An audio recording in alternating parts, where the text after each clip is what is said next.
আমার একই সাথে খুব আনন্দও হচ্ছে এবং খুব আফসোস বা যন্ত্রণাও হচ্ছে যে যে কথাটা আপনি প্রথমেই বলেছিলেন যে আজ থেকে 2 মাস আগে বা 6 মাস আগে যদি এটা জয়েন করতে পারতাম বা জানতে পারতাম তাহলে হয়তো আমার স্ত্রীকে আমি হারাতাম না।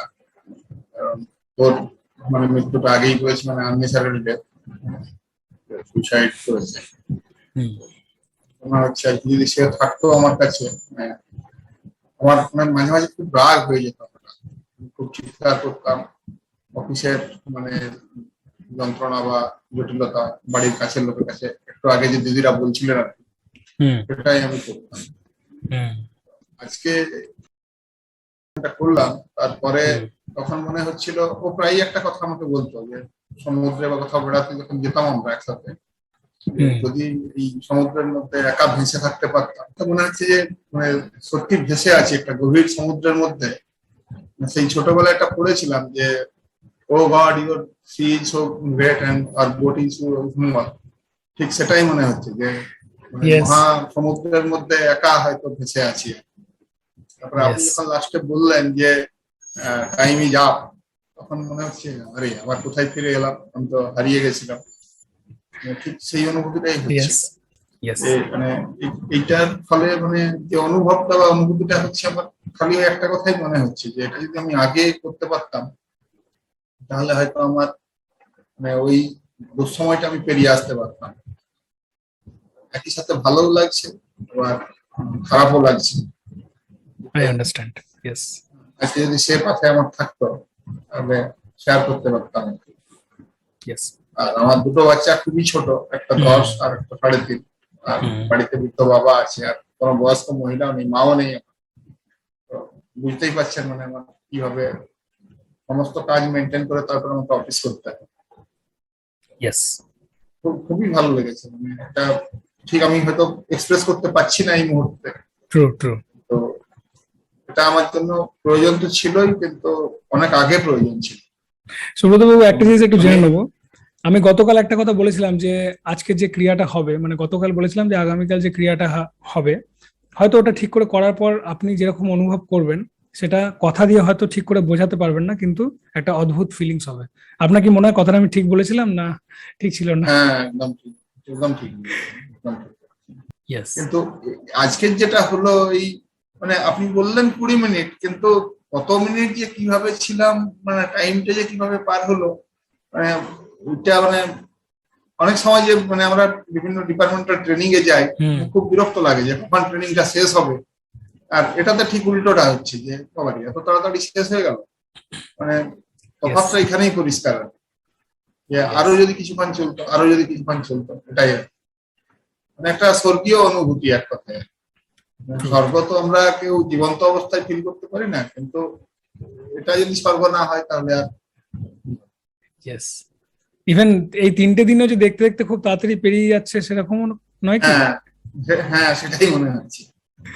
কিভাবে কি পারিপার্শ্বিক যে অন্যান্য কাজগুলো করছি, কিন্তু একটা সেই ঘোরের মধ্যে করছি আর কি, মানে নিজের মধ্যে নিজের নেই আর কি, যেরকম মনে হচ্ছে। অথচ কোনো নেশা না করে, কোনো নেশা না করে দৈনন্দিন যে কাজকর্মগুলো করছি সেটাকে আমি আমার বোনের সাথেও কথা বলছি, আমার বাবার সাথেও কথা বলছি, বাচ্চাদের সাথেও বলছি, কিন্তু আমি নিজে বুঝতে পারছি না যে আমি কিসের মধ্যে আছি। আর এই যে মানে টাইমটা আপনার 8টার সময়, এটা আমার কোনো আমি ঘড়ি দেখে আসি না, আপনি বিশ্বাস করুন মানে আমি কোনো ঘড়ি দেখে আসি না, এটা মানে অটোমেটিক এই টাইমটা আমি বসে যাই।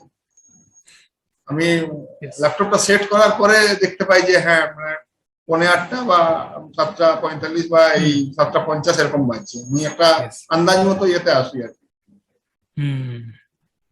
অটোমেটিক মানে এই টাইমটাতে। হ্যাঁ সুব্রত বাবু, একটা জিনিস একটু জেনে নেবো।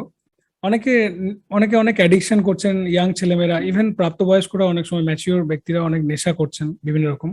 তো তারা যদি এই ধরনের ডিসিপ্লিনে তাদেরকে যদি ইনকালকেট করা যায়, তাদেরকে যদি অভ্যস্ত করা যায়, এই ছাঁচে ফেলা যায়, তো তাদের লাইফটা কি আপনার মনে হয় যে পরিবর্তন হবে না আপনার কি ধারণা?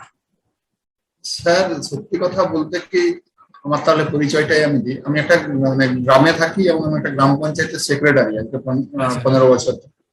মানে আমাদের কাছে প্রতিদিন অফিসে বহু মানুষ আসেন এবং বেশিরভাগই মানে নেগেটিভ মানে মাইন্ডেড লোক আছেন আর কি। হুম। আপনি যেটা বললেন যে যেরকম পরিবেশে থাকা হয় আমরাও তাদের দ্বারা প্রভাবিত হই আর কি। ইয়েস। রাজনৈতিক লোকের থেকে শুরু করে নন পলিটিক্যাল লোক সব রকমই আছে, এবং তাদের মধ্যে এডিক্টেডই শুধু বলবো না, মানে দেওয়ালের মধ্যে পরিষ্কার লেখা আছে যে এখানে থুতু ফেলবেন না বা পানের পিক ফেলবেন না বা ঘুটকা খেয়ে ফেলবেন না, ওরা ঠিক সেই উল্টোটাই করে আর কি। তো সেটাও এক ধরনের এডিকশন, মানে ওরা ওটা ঘোরের মধ্যে করে আর কি, যে ওটার মধ্যেই ওদের আনন্দ আর কি। বা অফিসে যদি লেখা থাকে যে জোরে চিৎকার করে কথা বলবেন না, ওরা ঠিক উল্টোটাই করবে। এই কোভিড টাইমে লেখা ছিল যে সবাই মাস্ক পরে আসেন, কেউ মাস্ক পরে আসতো না। তো এই যে লোকগুলোকে, এগুলোকে মুখে বলে বা কাগজে লিখে হয়তো বোঝাতে পারবো না, কিন্তু এই যে আপনি যে মানে প্রোগ্রামটা করাচ্ছেন, এটা যদি সবাইকে আমি ধরে ধরে করাতে পারতাম, আমি নয় মানে আপনার মাধ্যমে যদি আমি সবাইকে সার্কুলেট করতে পারতাম, এটা আমার জিপিতে যারা আছে প্রত্যেকদিন বেশিরভাগ লোককে, বা আমার যারা মেম্বার আছেন অনারেবল, তাদেরকে আমার তো ইচ্ছে যে তাদেরকে একবার করাই আর কি। তারা এক ধরনের মানে পেশেন্ট ঠিক বলবো না, কিন্তু মানে স্বাভাবিক মানুষ বলে আমার তাদের মনে হয়। যারা জেনে বুঝে স্বাভাবিক কাজগুলোকে স্বাভাবিক মানে পদ্ধতিতে করে না, তাদেরকে আমি স্বাভাবিক বলবো। তো তাদের একবার প্রয়োজন আছে। এবং কর্মস্থলে বিভিন্ন রকম কর্মসূচি, স্কুল হোক, কলেজ হোক, হসপিটাল হোক, অফিস হোক, প্রত্যেকেরই তো এটা দরকার, প্রত্যেকেরই দরকার।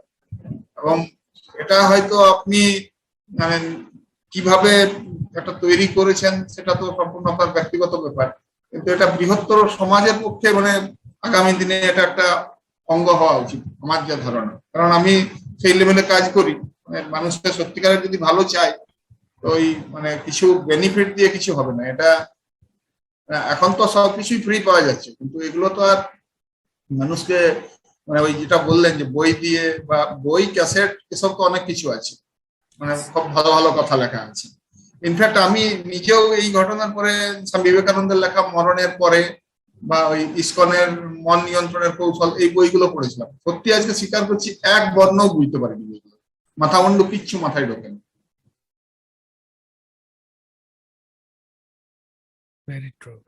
কিন্তু এই 3 দিনের ওয়ার্কশপ করে যে রামায়ণ মহাভারত গীতা পড়েও হয়তো মানে আমার পক্ষ থেকে সব থেকে বড় অ্যাচিভমেন্ট এটাই। মানে এক কথায় যদি বলতে চাই যে সারা জীবন পড়াশোনা করে যা জেনেছি, এই 3 দিনে তার থেকে অনেক অনেক বেশি। হয়তো কেউ বলবে যে এটা আমার অতিশয়োক্তি হয়ে যাচ্ছে, কিন্তু আমি এটা আন্তরিক ভাবে বলছি।